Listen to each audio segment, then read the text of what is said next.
My name is Monk Rowe, and we're in the Fillius Jazz Archive at Hamilton College. And a fortuitous meeting yesterday leads me to an interview with my old friend Chazz Frichtel.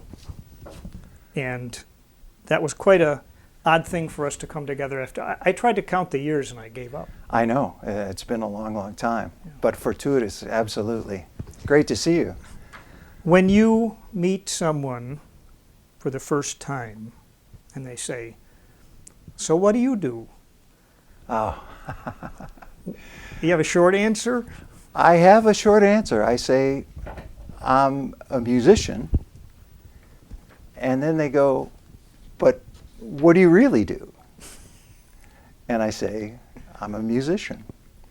And I understand it because the music business is, it might not be the easiest way to make a living.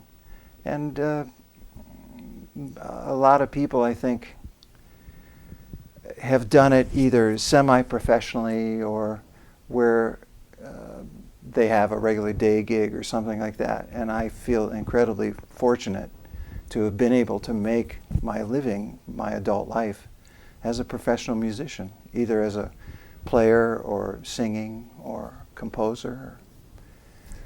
It's been wonderful.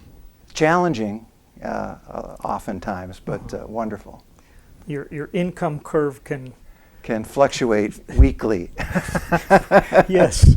Forget about what was my income last year. What was it last week? Exactly. That's exactly right. I'm assuming that you have to be fairly versatile. Yeah. It's amazing. The LA music scene is probably, because of TV and film, a little bit more popular music oriented than, say, New York or the jazz scene in New York, although there's a vibrant jazz scene in LA. But you pretty much have to be able to understand a lot of different genres of music, especially if you're going in as a studio player, and have the skills needed for session work, which is being able to read and understand and decipher a chart and those kind of things, but understanding different styles of music, whether it's rock or Latin music or film cues, things like that. So versatility's important. It's important. So you're predominantly a bassist and a singer. Right. You also are a songwriter. Right. I've seen you playing guitar on the internet. Yes. Yeah. All those things together, if you look at your week, a typical week, now or 20 years ago, what was a typical week like for you? Well, a typical week, it all depends on what years we're talking about. When I first got to LA in the late 70s, actually most of my career I've spent probably the most time playing the bass and singing. That's what I got hired for, and that's what I kind of built my reputation on. But all along the way, I've also played guitar and I play piano a little bit, enough to accompany myself. I would never book myself as a guitarist per se, but I kind of played James Taylor style, that kind of thing. But a typical week used to be, generally on the weekends there'd be like private functions. One of the great things in LA when I first got there is there was a lot of live music happening in the clubs, and there was also a lot of live playing going on, which in New York they call club dates, and out there we call casuals. And they would be private functions in Beverly Hills or Bel Air or around town. And what was great about that is that you could wind up on a gig and all of a sudden in walks Ernie Watts or some other guys from the Tonight Show band, and you're like, wow, that's Ernie Watts, you know? And so we did that kind of work. There were lots of sessions going on, people needing tracks for their demos. We did some pre-record things for Vegas shows. It was busy. It was busy. And then I was always had kind of an original band going, so we were always in the studio trying to cutting tracks and trying to get some kind of deal going, which eventually almost led to near bankruptcy. We can go there now, because right on my page here, I have record labels. Yes. And I wanted to ask what that was like, because in the 80s, I was in a band that was trying for that. There's this term that I think probably you've used too, that in the back of your mind, like, I want to make it big. I want to make it in the music business. And it used to be, all right, you have to hook up with a record label. Right. Well, that used to be true. And certainly still in the late 70s, when I got there into the early 80s, that was true. And it's funny because I really went to LA. I didn't really have any interest in becoming a session player or a touring musician. I wanted to be part of a creative force, be part of a band. And I wanted to be involved in hopefully the writing, the singing, and the playing, whether it was bass guitar or whatever. But that was my central focus. And it was only out of really necessity, after years of trying to get record label interest in these various projects, that I kind of went, man, this is not quite working as I had hoped.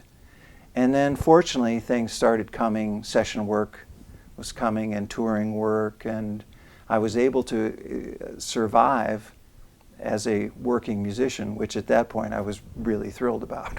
And I've always been thrilled about. But so I kind of put that group thing, at one point it was just financially, I had to move it over here and then kind of go over here to survive.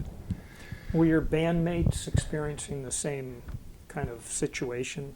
Yeah, absolutely. And one of the reasons these bands were so tough to keep together, the players were good, and they were being offered touring gigs, and they were being offered other things.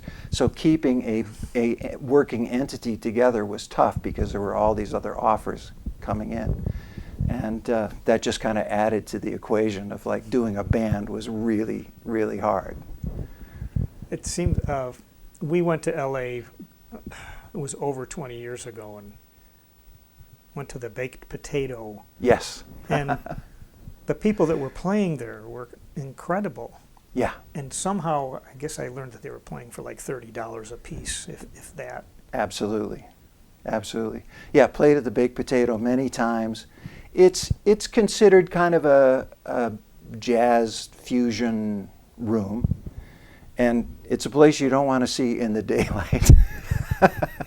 It's pretty funky in there. Oh. But it was an LA institution, as far as, I mean, you could go there and you could see all the top session guys, and it was started by one of the guys that was in the Wrecking Crew, Don Randy.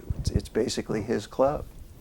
But I saw a lot of great music out there, and played there a bunch of times over the years. But there was never much money involved, that's for sure. Did your parents think, what did your parents think of you moving to the other coast? My mom was all for it. She was the musician in the family, and she knew that I had a real passion for it, and fortunately she passed her talent on to me. And I think my dad was a little apprehensive. He was a GE engineer guy. And when I first got to LA, the first year was pretty tough going. I mean, some not so fun things happened the first year I was there. But all of that eventually led to kind of my first break, which was 2 weeks. It was either a week or 2 weeks in Lake Tahoe with Raquel Welch. Right. And my dad actually flew out to see that show. I wonder why. I'm not so sure it was to see me. Yeah. But I think at that point he kind of breathed a sigh of relief, and I think he became kind of one of my biggest fans and supporters. That's great. He told me before he passed, he said, I really admire your bravery and your stick-to-itness, if there is such a word. Were you nervous on that first gig with her? Do you remember? I don't know if I was. If I was nervous, it was more of excitement. Yeah. Her act was more of a cabaret kind of act, but it was kind of one of my first encounters with celebrity, and of course, I couldn't look at her without seeing the 2000 BC poster that a lot of us had. But she was very nice, and she made me feel welcome and at ease, and she was really fun to work with. Yeah. It's funny you say that. Aretha Franklin played here once, and I got to play in the horn section. Nice. And we couldn't afford to watch her, because if you started watching her, you forgot to play. Right, and exactly. And the conductor's doing all these things, and you go how do you tune out Aretha Franklin? But that's yeah. No, that was great, and I think that sort of put my dad's apprehension aside. So one thing leads to another out there? Yeah. It's amazing, because a lot of the casual work that I did led to, that was the best way to network, because you would meet new players on each gig, and then you would kind of start to build a reputation. It's like, well, this guy knows tunes, he can play different kinds of things, he can rock out. So that was really kind of how I built my career initially, was through doing these casuals. And wonderful players on the gigs. I mean, all the guys, and everybody could play. It was good. Did you meet those kind of studio guys who they'd have a date from 10 to 2, then they'd have a date from 2 to 5, somewhere else, and they're just trying to get from one place to the other? And yeah, absolutely. When I first got there, one of the first people I called, because I admired her so much, was Carol Kay. And she was mostly teaching then, because the days of the Wrecking Crew had kind of given way to bands, as opposed to hiring this incredible section of musicians that played on everything.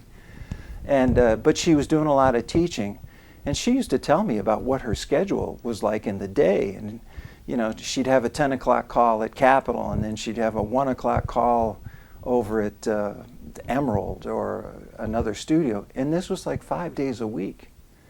And she had an amazing career.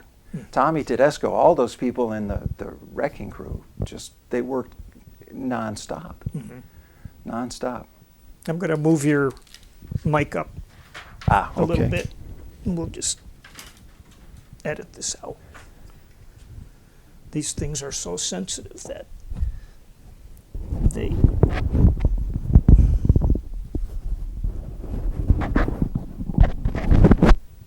Beautiful. That's better. They say, okay, so you say, hey, Carol, if you can't make a date, here I am, right? Yeah, exactly. She was great. She tried to get me to play with a pick, which I never. Oh. She really loved playing with a pick, because she was actually an excellent jazz guitar player. I don't think a lot of people know that about her. And another thing that was kind of cool too is she impressed upon me how most of the people that were in the Wrecking Crew were jazz players. They wanted to play jazz, but they started getting all the studio work, and cha-ching, Cha-ching. Yeah, the money was coming in. That's interesting you say that, because I think the same thing was happening in New York with... The other day, for instance, I learned that Milt Hinton and Bucky Pizzarelli both played on Del Shannon's The Wanderer. Unreal. And those guys just did that day after day. And yeah. Well, you got to keep the lights on. Yeah, and it's cool because a good rock player, I don't think could go in and play a jazz date, nor can a classical person go in and play a rock date. So You have to give credit to the jazz guys. Yeah, absolutely. Absolutely. I think that's true. I think it's easier to come from a jazz background and adapt to a pop format than is the other way around. Yeah. So you've played with some great people. Did you have to officially audition, for instance, to get with Michael McDonald? No. There's a little story to that. I was recommended to Michael by Christopher Cross. And I had played one gig with Christopher. It wasn't even his gig. It was a showcase at a club in Santa Monica called At My Place. And Christopher ended up being the guitar player in the band for my friend who was showcasing, whose name was Karen Blake. And a great singer.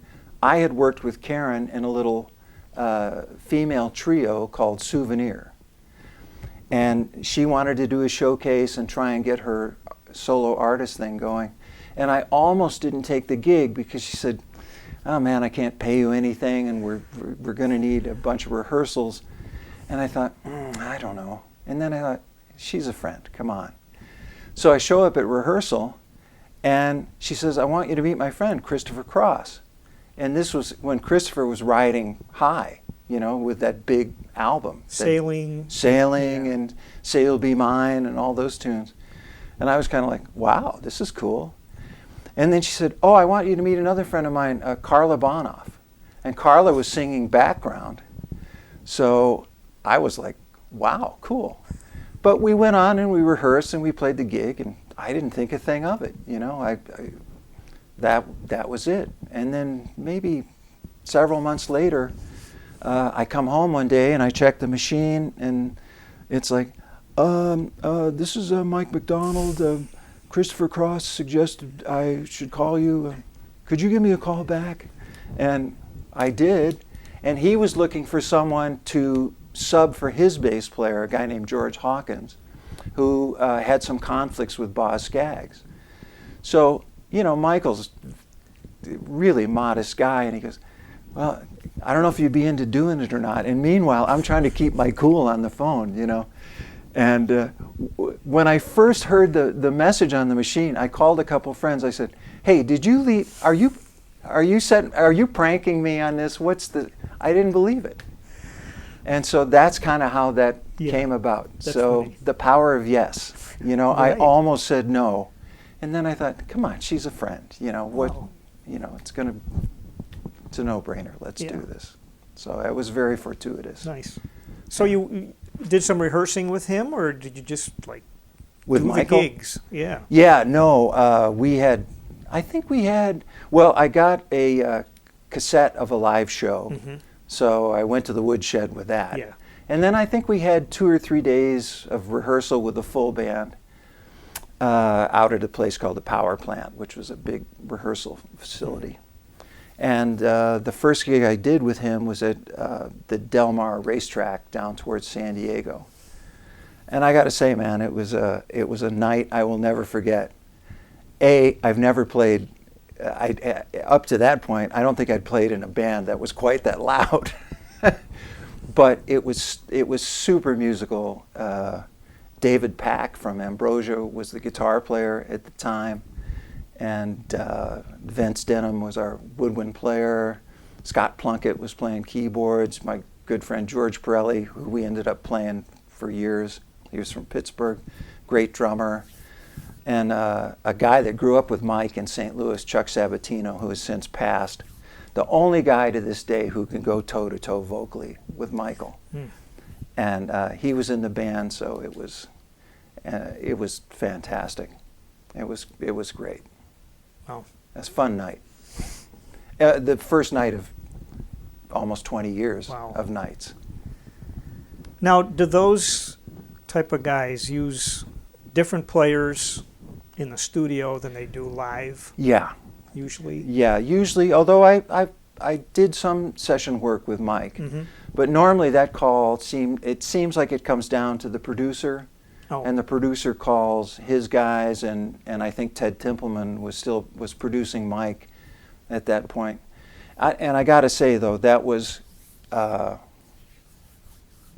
that was a little bit of a tough pill to swallow, only because I felt like certainly the guys in the touring band were capable of recording, but I don't think it was really Mike's call, because the producers control the money, but Mike was kind of, you know, we got in there on a few tunes, and yeah, so documented, which is great.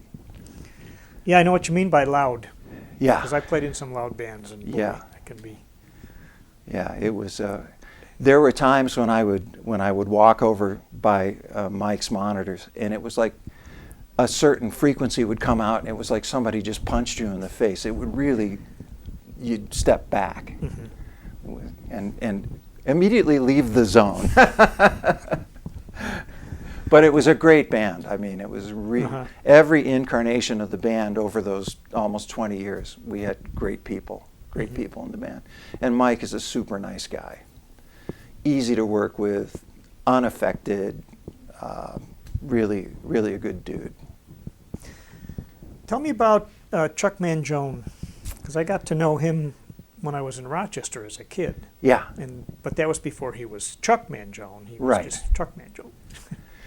Well, I started working with Chuck in 2000, and like you, I mean, before he broke nationally, he was kind of a regional star here with the Friends in Love recording, and I loved his music.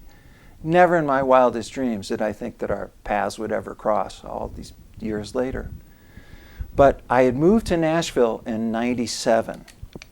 And because I wanted to check out the songwriting scene, and Mike had moved to Nashville, and our drummer George Pirelli had moved there, and I kind of wanted to take a break from the LA treadmill that I was on, and I really wanted to indulge my songwriting. And everybody said it's a great songwriter's town, which it is. But I was there, and I was still touring with Michael, and I was kind of indulging the songwriting thing, and I got a call from Chuck's manager, a guy named Richard Burkhardt, and asking me if I was interested. And apparently, a guy that I knew in L.A., a bass player named Charles Meeks, who had played with Chuck forever, great Charles, lovely guy, great player, played on all the hits, Feels So Good, and he decided to retire. And I knew Grant Geisman and had played with Grant quite a bit in LA. He was Chuck's guitar player, played the famous solo on Feels So Good. And so apparently, though, I think Rick Montalbano recommended me to Chuck because they'd been playing together a little bit at the Savoy. Yep. And Ricky mentioned me to Chuck. And then I think Rick said, yeah, I know this guy who's living in Nashville. And I think Chuck went, Nashville? Ah. But then Chuck, as I understand it, called Grant and said, oh, yeah, man, I know Chazz. He'd be great for the band. And next thing I knew, I was in New York, and we were at SIR playing. And the first couple gigs I did with Chuck, Ricky was playing, which Ricky's one of my mentors and dearest friends. So that was a great thrill to be able to connect again like that. SIR was a studio? Yeah, in New York, yes. Okay. A studio instrument rental rehearsal space. Right. Okay. Yeah. And did he have like chord charts, or did he have lines for you? Or? It was a combination of both. He had certain things that were very specific parts, but most of the tunes were kind of basic chord charts with certain lines written in. And what was great about that gig for me was that after all these years of playing in more of a pop with singers per se, with Chuck's band you had to understand bebop, Latin. We did certain orchestra dates, so you had to kind of be able to play the orchestra book. So, and for me, it was a blowing gig. There were several bass features, and I took over. Charles was the singer. Charles Meeks was the singer. So I kind of took over the singing role as well. And it was really fun. And before I did that gig, I really did a lot of shedding because I thought, wow, you know, this is, it required more from me than a lot of the other gigs had. And it was really, really fun, really fun. And it was a different vocabulary, different sensibility, new jokes. You know, it was wonderful. New countries to play in. Yeah, and opportunities to play in places that I hadn't had with some of the other acts. Like we got to play the Clifford Brown Jazz Fest in Delaware, Newport Jazz Fest. More of the jazz-oriented festivals, the Blue Notes in Italy and New York, and it was just it was a different thing, and it was the right thing for me at the right time.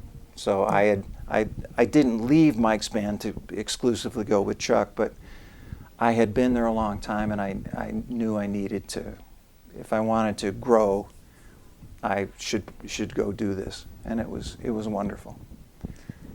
He's a controversial figure. Some people think he, you know, was like the Kenny G of his day, but he wrote such great hooks. Yeah, I think his greatest strength was exactly what you just touched on. The melodies and the music, to me personally, were deeper than the modern day smooth jazzers. And I just thought he had a wonderful sense of melody and harmony. And of course, he's a wonderful flugelhornist himself. And hey, played with Art Blakey, you know. Yeah. So, and he and Jerry Nywood had a special thing. I mean, growing up together and playing all those years that they had together. I was lucky enough to play, most of the time Jerry was there, but when he wasn't there, Chris Vidala was there. And we had a great band. It was really, really great. At first, Grant was still doing some of the gigs, Grant Geisman. And then we got a wonderful young guitarist who became one of my dearest friends, a guy named Coleman Mellett, who sadly was killed. He and Jerry were killed when the flight went down outside of Buffalo. But we had great bands, and I finally, after hearing this guy on record and hearing about him from Carmen and Ricky, finally got to meet Don Elias, because Don was in the band. And Don and I became fast friends. I think mostly because I knew Ricky and Carmen, and boy, talk about, and as Corey Allen, our keyboardist, said one time, he says, you know, Don just flies at a different altitude. And it was true. We would play, we always did Amazing Grace. And Don was just playing some kind of like tambourine thing on 3, you know. But it was great. And his soloing and his whole approach, and he was just a fun guy. I love him, and I really miss him. Yeah, really miss him. It was a shock. Yes, yeah. Well, talk about your songwriting a bit. How do you start? Sometimes I'll get a title, maybe, or I'll hear a phrase or something will pop into my head. More often than not, I'll hear some kind of little piece of melody and a couple of changes, and then I'll try and develop that, and normally the lyric kind of comes last, oddly enough, or maybe not oddly enough, but that's kind of how I do it. And maybe the greatest thing that came out of my years in Nashville, I lived 4.5 years there, and a lot of the songs they're not maybe harmonically sophisticated, but the storytelling in the lyric is pure genius. Mm-hmm. And that I always felt was the weakest aspect of my writing. So by going to Nashville, I became really aware of telling a story, not wasting the listener's time, and trying to tell it, trying to create musical poetry. And it's still my greatest challenge in writing songwriting. Yeah, 'cause sometimes you read something and you almost, I could have done that. Well, you should have. Yeah, You know, exactly. It's not. It's easier, this is one of the great things or amazing things about art to me is sometimes you hear something and you go, yeah, what else could it be? But the genius that it takes to create that what else could it be is mind-boggling and inspiring. How do I tap into that? And what's it like trying to get your songs? Or you're promoting yourself as an artist, but then you want to sell your songs, or Right. you look for a publisher? Well, when I was in Nashville, you'd try and get your material to certain artists. If you found out who was looking or producers, you would try and network with them or find the most direct route to them. You could hire a song plugger, all of this for a fee, mind you, But it's tough. It's tough unless you're lucky enough to kind of know the producer. And in Nashville, everybody kind of wants a little piece of the pie, which the song is.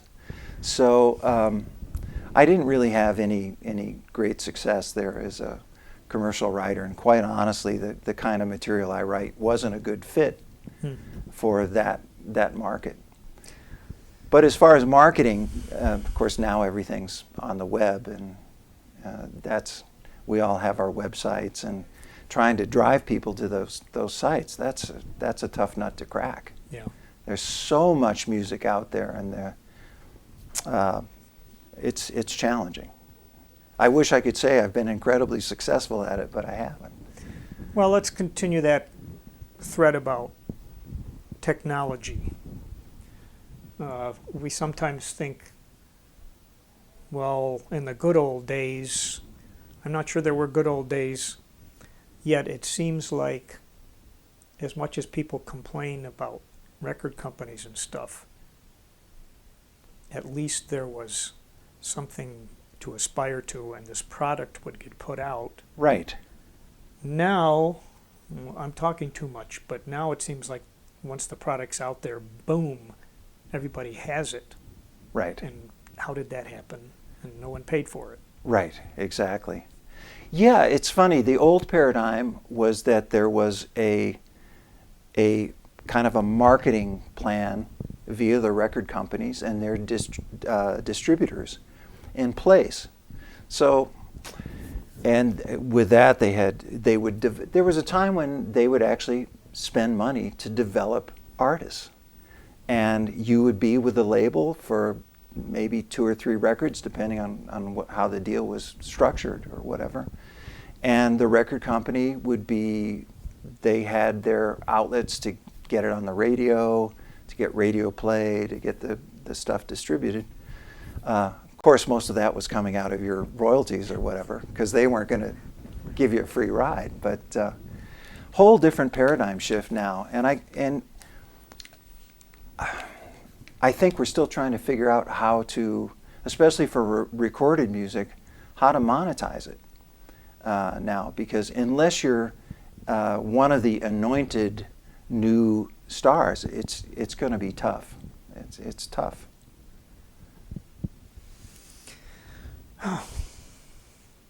Well, let's talk more about, do you recall the most challenging studio date you ever did, or something along that line? Anytime I got called to do a film date, I tried to keep as cool a demeanor as I could, and I didn't get too many, but there were a few along the way.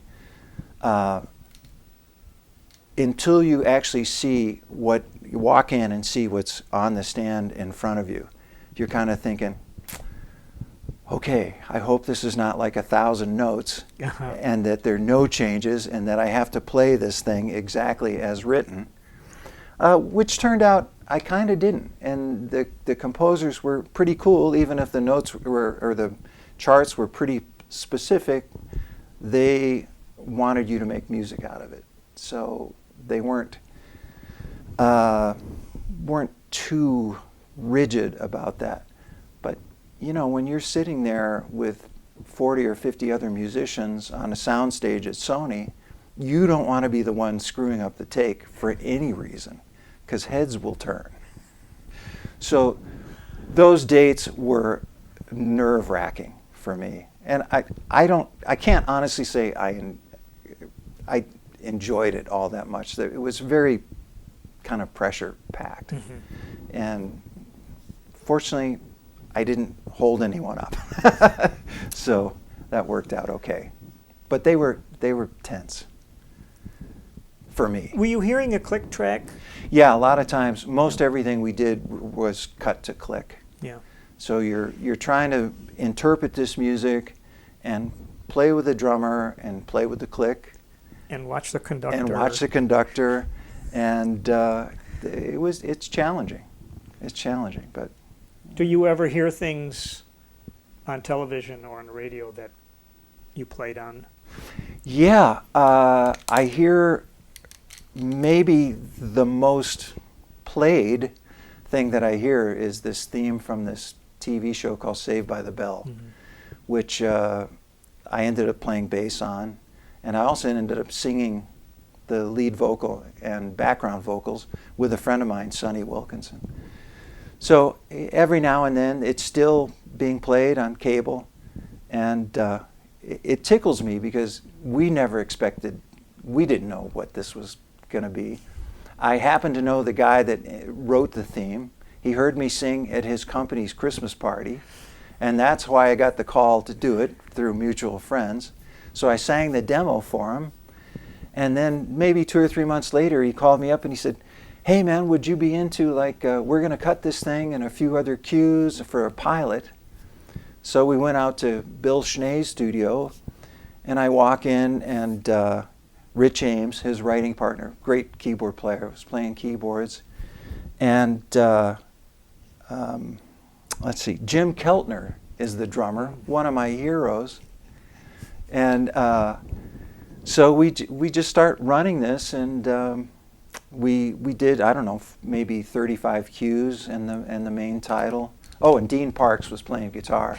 So I thought, wow, this is a fun date. And the tune was simple, it was fun, and Keltner did his Keltner beautiful thing on it, and everybody played great on it. And then Sonny and I hung around, and I sang the theme again. And it was really funny because the NBC suits were behind the glass. Oh. So they're getting on the talk back, and they're going, "Okay, that's great, that's great. Can you make it a little more rock and roll?"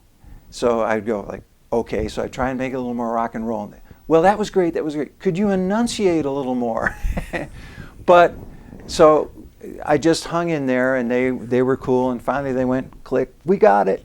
And next thing I knew, it was on the air. And what was amazing about it is the show went from pilot to a regular show, and then a spin-off called Saved by the Bell, The New Class, was created, which was also running, and they used the same theme. So, and Sonny Wilkinson, bless her heart, they wanted us to do a buyout, which is just a set fee. Like you're going to get paid for the date. Yeah, you're going to get paid.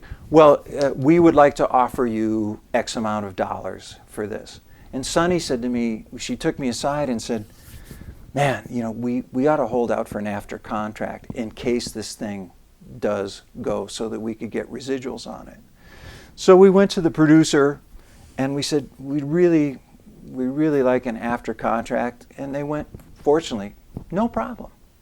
And because of that, and I've written Sonny many times, I said, "Sonny, thank you for having the smarts and the foresight to just ask that we do this legitimately, not take the buyout, do the after contract." And that show is still paying me some mailbox money every year. It afforded me a little bit of a nice little pension through AFTRA, and it blew up worldwide. So in the early 90s, I was getting residual checks from it being shown in Italy and Awesome. all over the planet. It was probably the most lucrative hour and a half of my life, and a complete fluke. I truly right place, right time. Happened to place a Christmas party where this guy heard me sing Mustang Sally or something, and remembered my name because he hired the band I was in because he was good friends with the drummer in the band. So he called my friend Doug, and Doug gave him my number, and the dots connected, and that's how that all went down. I love those stories because you think about the young musicians now, and most of them are going the academic route. Right. And say, well, how do you get a break? And, well, play a Christmas party. You never know what's going to happen. Exactly. Yes is the most important word I think a musician can have in their vocabulary, because you never know. Okay. You never know. And though you may be tempted to go like that thing with Christopher, I almost went, oh man, there's no rehearsal bread, there's nothing. I'm so happy. I said, yeah, I'll do it. You know, Phil Woods had a great story about that. He opted just to get the money for the Billy Joel thing with Just the Way You Are. Like a buyout Got a buyout. And maybe he wasn't even aware of it. But Right. Oh, well. Yeah, live and learn, I guess. Yeah. So I have a little, remember the blindfold tests in Downbeat? Sure. Okay. I have a couple little musical examples here. Okay.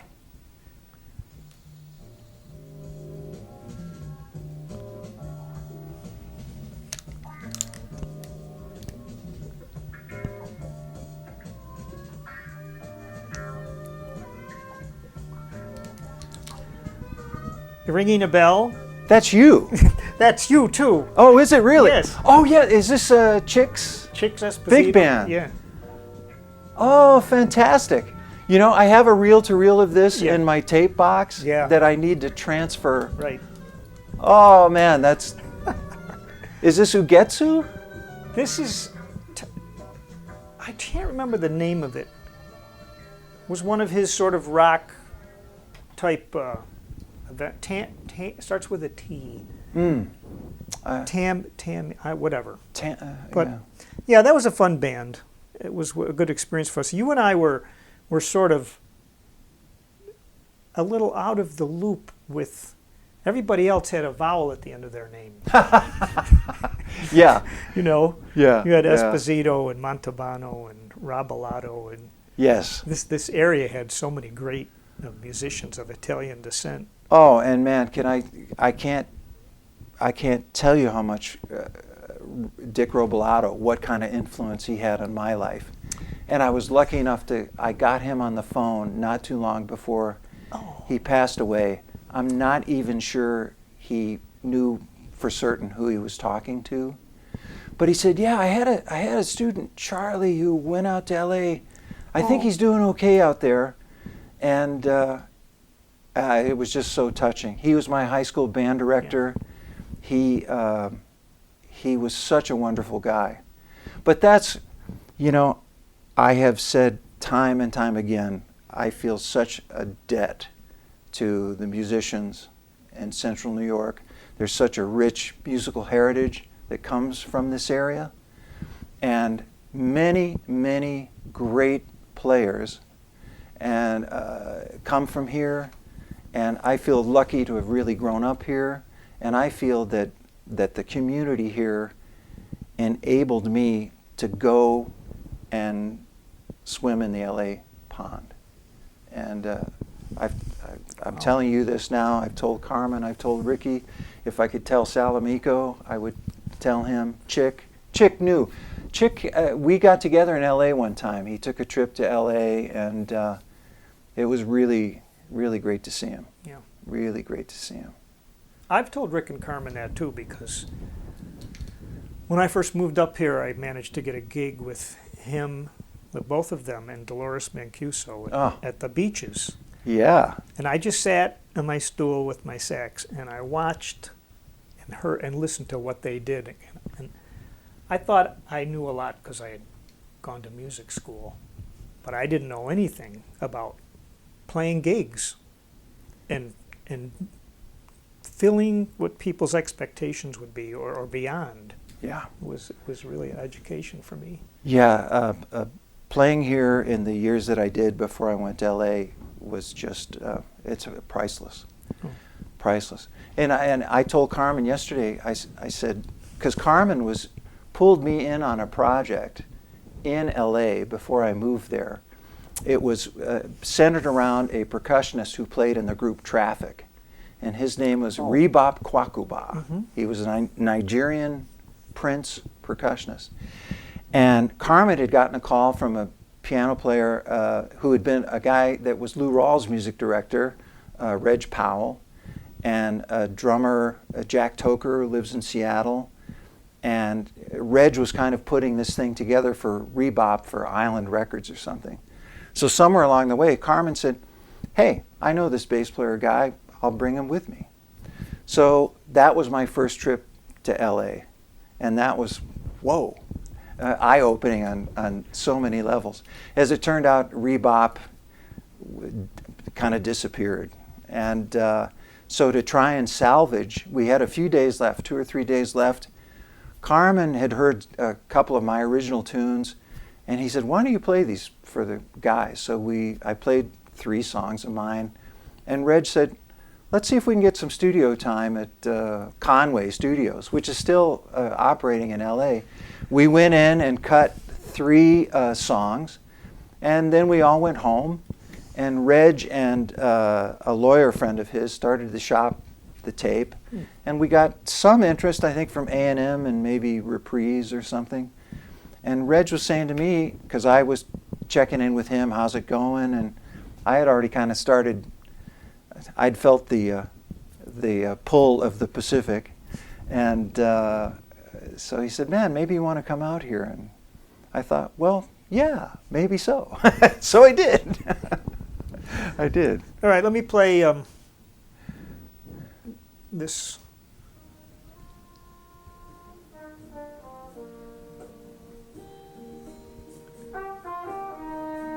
Oh, I know what this is.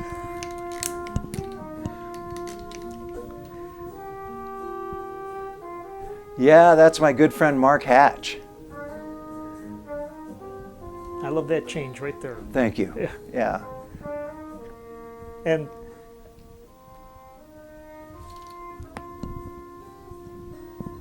Yeah. it extended beyond where you thought. Oh, I yes. love that.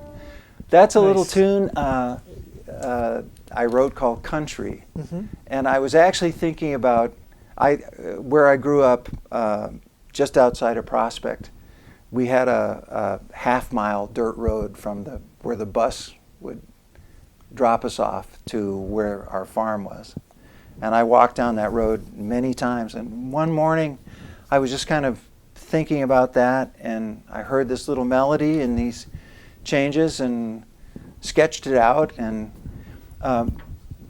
had this little tune. And one day, Mark Hatch is one of my dearest best friends, tremendous flugelhorn trumpet player, was busy on the LA scene, played with Ray Charles, played with Chaka Khan and Rufus. Actually, Mark got me on Chaka's gig.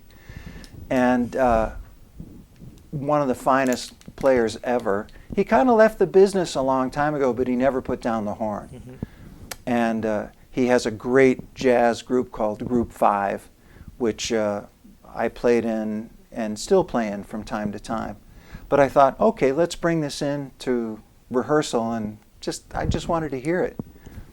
And the guys played it, and it was wonderful. So we did this at a little songwriter night, and he was kind enough to come play with me. Yeah, yeah. Okay, the last blindfold is a lyric. Who wrote, "They say the cause is true, but then again they always do." Guilty as charged. Guilty as charged. The song was "Here We Go." Here we go. And it was my, it seems like my entire lifetime we have been at war with somebody. And after 9/11, I don't know. I was just, one day it just occurred to me, oh, here we go again. I mean, obviously we didn't ask for that. Mm-hmm. But I just thought, wow, here we go, and we don't really know what we're getting into in this deal. And here we are 15, 16 years later, still at war. So I guess that was kind of my 21st century war. What's it good for? Absolutely nothing. Yeah. Kind Yeah. of. Well, sentiment. it's a lovely tune with a strong sentiment. Thank you. Yeah. Thank you. What's your general outlook on? This is a rather large question on the state of affairs these days. Boy, let me think about this for a second. I hope that we are at the beginning of a new paradigm shift, and a new awareness is beginning to take place, and that we as a nation, this is my opinion, can't be the policemen of the world. We shouldn't be the policemen of the world. I hope that I'm always hopeful. I still believe all you need is love. Everything comes down to love. Loving, receiving, giving. And though these are challenging times, I was going to say the answer to this question, catch me on any given day, and it might differ, because some days I'm just like, wow, like events yesterday. Yeah. You just kind of go, how can this be? But I'm hopeful that that good and loving people will ultimately triumph, and that we cannot live in fear. We cannot become the very thing that we despise. So Okay. I'm hopeful we are that courageous. Right. Well said. Thanks. Big question. Well, lighten it up a little bit. Okay. What the other day when we were chatting, I heard the term dangling carrot. Ah. Oh man, the dangling carrot. Well, we were talking about my partner Carolyn keeps telling me I should write a book, and about as far as I've gotten on the book is it coming up with a title, which I thought was the dangling carrot, which was kind of funny because sometimes in the music business it kind of seems like you're just about there, and you're gonna snap down on this carrot, whatever the carrot might be, and oh, it's over here. So, but fortunately for me, I got to take a few chunks out of the carrot, you know. So I'm grateful and really happy about that. But as you know, and as everybody who's ever been in the business know, it's a challenging way to make a living, because you never know. You're only as good as your last gig. You never know if you're going to get the next call or when it's going to come. You're hopeful, and I was lucky enough to where, you know, I had a nice ride, and I'm still active in the music business, but the business has changed, and it's very different than it was even 10 years ago. And I hate to say it, as someone who's played in a lot of pop formats, I'm 63 now, and in that format, it's a whole new generation coming up, and I have to consider myself part of the old guard, and we're kind of moving to the side, whether we want to or not. And believe me, a lot of the old guard doesn't want to go. They're going down kicking and fighting, you know. So. Well, I was a bit surprised when I started doing these interviews that some of the veteran musicians who we may have this, the way we think about them is, oh, they have it made. They've had their career. They can choose their gigs. Yet those guys were still scrambling. Right. Like, bring me to your college. They were constantly seeking the next gig. Right. But wait, you played with Basie and you played with Ellington, and yeah, but that was 30 years ago. Absolutely. So Yeah. it's sobering. I know so many musicians in LA that I so look up to. And I know a lot of guys that are scuffling, you know, that are having a tough go, that have resumes that would be the envy of anyone. And a lot of it is just due to the changes in the business and our ages, you know, now as middle-aged people, especially in LA, which is a pretty youth-oriented place. And it was good for me when I was 20, 30, or even 40-something, but it was so funny. I never thought of it in those terms until an incident happened where I realized that I was kind of being replaced because they needed a younger person. It wasn't because I couldn't do the job. It wasn't because they didn't love me. It was because they needed a younger look. And boy, that was a ice water over the head moment, you know, because I just never thought of things in those terms, really. I thought, man, if you can play the gig, you play the gig. But not always so, you know. All these intangibles are. I've always said the music business is one business that thrives on intangibles. You know, just thrives on intangibles. Oh. But I'm lucky, you know, I'm lucky. I've experienced the music business at almost every level, from the sublime to the ridiculous. I know what it's like to be treated better than anyone should ever be treated, and I know what it's like to be told to go through the back door, don't talk to the clients, you're not going to be fed on the gig, you know, those kind of things. So it's, you know, when in the sweet moments you really relish them because you know that the curve, kind of like the income curve, you know. It's so funny. There was one of the things that happened to me was I played a music festival in Charleston, West Virginia with Mike McDonald. I think it was a River Fest. And we were on it, and Ray Charles was on it, a bunch of great people. So I think that was a Saturday. We played for like 120,000 people or something like that. So I fly back to LA Sunday morning. I'm playing a bar mitzvah Sunday early evening. And we're playing some bosses and some tunes, and I've got the tuxedo on in the backyard in, you know, Brentwood or someplace. And this kid comes up to me, and he goes, "Hey, do you guys know any Whitesnake?" And I said, "No, we don't." He goes, "You guys suck." So it was like the night before, so the music business is endlessly humbling, you know. I'm trying not to laugh. Yeah. That's really a good story. Yeah, yeah. And I just thought, wow, less than 24 hours ago, I was playing for 124,000 people that thought we were okay. So, you know, yeah.